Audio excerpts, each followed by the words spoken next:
Greetings, fellow readers and story lovers, and welcome back to my channel. We are still talking about Romeo and Juliet by William Shakespeare, but we've made it past the very first scene. Only took us like 3 videos to get there. And today we're moving on to Act 1, Scene 5, the Capulet Ball. This is where our two main characters first meet. There's a lot to unpack here, which is why this scene will be spread out across 4 videos. In this one, I'm mainly going to bring everyone up to speed. What we've covered in the last 3 videos, what's happening in scenes 2 to 4, the ones we're skipping, what's going on in this scene, and how the opening of the Capulet Ball sets the stage for Romeo and Juliet's first interaction. So let's dive on in, shall we? Alright, I'm going to try and keep this relatively short because if you want the full breakdown, you can check out the last 3 videos I made on Act 1, Scene 1. The opening scene of Romeo and Juliet introduces us to the feud between 2 high-ranking families in Verona, the Capulets and the Montagues. It does so by starting with 2 Capulet servants bantering with each other, joking about the feud, and then immediately picking a fight when they run into 2 Montague servants. This shows us that the feud is 1, very ridiculous, and 2, very volatile. We also meet 2 very important characters in this opening scene, Benvolio and Tybalt. These are 2 classic foil characters, complete opposites, and together they embody one of the play's central themes, violence versus peace. Benvolio is the peacekeeper who tries, genuinely and consistently, to calm things down. Tybalt, on the other hand, is the aggressor. He doesn't just dislike the Montagues, he loathes them with every fiber of his being and has no interest in keeping the peace whatsoever. So, of course, when these 2 collide, the argument instantly devolves into an all-out street fight. Then the prince arrives, and he is not having a good time. He struggles to control his subjects, which shows us just how rampant violence is running in Verona. He's fed up, and he makes his royal decree. If the feud spills into the streets again, those responsible will pay for it with their lives. This is important for 2 reasons. 1, it's foreshadowing. The audience, thanks to the prologue, already knows that more death is coming. And 2, it actively causes the tragic ending, because this fight is the 3rd major disturbance that the prince had to break up. And so he makes a ruling that later leads directly to Romeo's banishment. Fate is already rolling. After the prince, we're finally introduced to Romeo, but interestingly enough, not directly. We hear about him from other characters first, which already places the spotlight on his emotional behavior before he ever appears on stage. His feelings are front and center from the very beginning. And when he does come on stage, he immediately launches into a passionate, dramatic lament to his cousin Benvolio about the pain of unrequited love. His speech is full of contradictions, especially oxymorons like bright smoke, cold fire, and the most striking one, oh brawling love, oh loving hate. Here, Romeo literally equates love and hate instead of treating them as opposites. And that fits perfectly with one of the play's larger themes. Love and hate are equally intense and equally destructive. Tybalt and Mercutio die because of hate. Romeo and Juliet die because of love. The point isn't which one is good and which one is bad. The danger lies in their extremity. All right, now that everybody's reasonably up to speed, let's talk about what happens in the lead up to the Capulet Ball. So let's talk about the scenes that we skip, which are scenes 2, 3, and 4. Scene 2 introduces us to Lord Capulet, Juliet's father, and Count Paris, another nobleman of Verona, who wants to marry Juliet. The first part of the scene is a conversation between those 2 where Paris asks for permission to marry Juliet, a very common thing to do in Shakespeare's time. And Lord Capulet is all like, nah, dude, she's way too young. Wait for her to get a little older. But come to my party tonight. You get a chance to woo her. Then he sends a servant to give out invitations to said party, but the servant can't read. And who else should he ask for help but our dear Romeo? This is how Romeo learns that Rosaline, the girl he's pining for, is going to be at this party. so he decides to crash it with his friends. Now, scene 3 shifts the focus over to the Capulet household, and this is where we finally meet Juliet. We also meet her mother, Lady Capulet, and the nurse, who, let's be honest, is a bit of a show stealer. The scene starts with a bit of domestic chaos, very on brand for the nurse, and then Lady Capulet gets to the point. She wants to talk to Juliet about marriage, specifically about marrying Paris, the guy we've just met in the previous scene. And Juliet's response? A very polite, very neutral, I look to like, if looking liking move.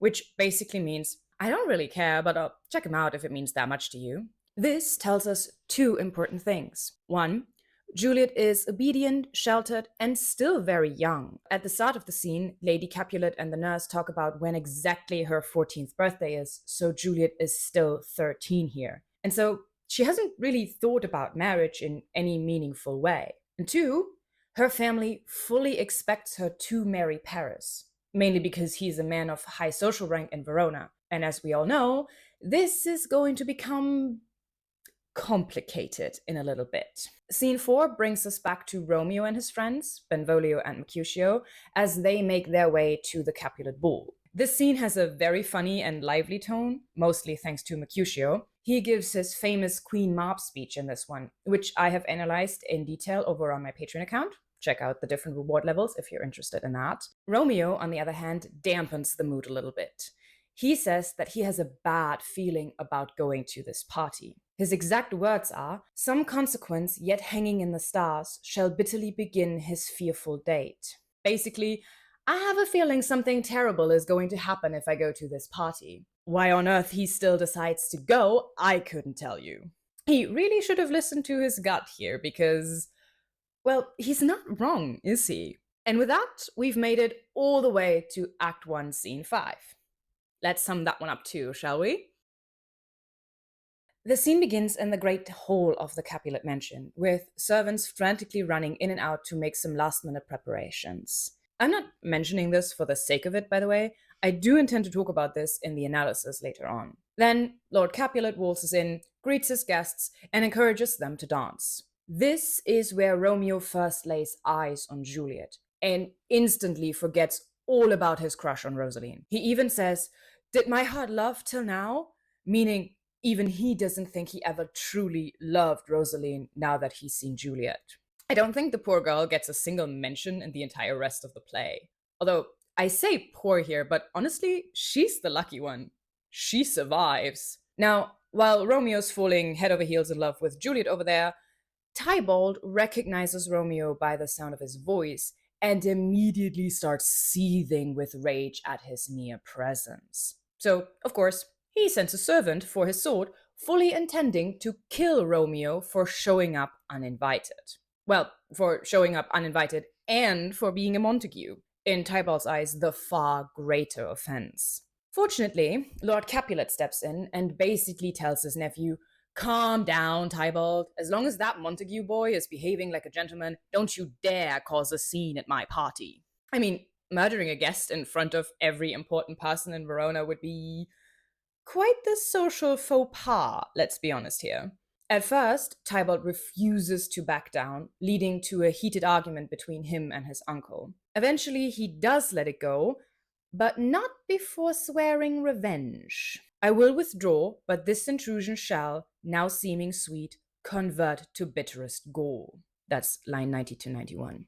This line, or these lines, foreshadow his duel with Romeo in Act 3, Scene 1. Meanwhile, love-struck Romeo has no clue that this is happening as he approaches Juliet on the dance floor. They share a dance and a conversation which takes the form of a sonnet and is jam-packed with religious imagery. Romeo is compared to a pilgrim and Juliet to a saint. Again, not very subtle of our dear boy Shakespeare. At the end of the sonnet, they share 2 kisses, which marks the beginning of their love story. The party wraps up soon after, and Romeo prepares to leave, but not before asking the nurse who he danced with.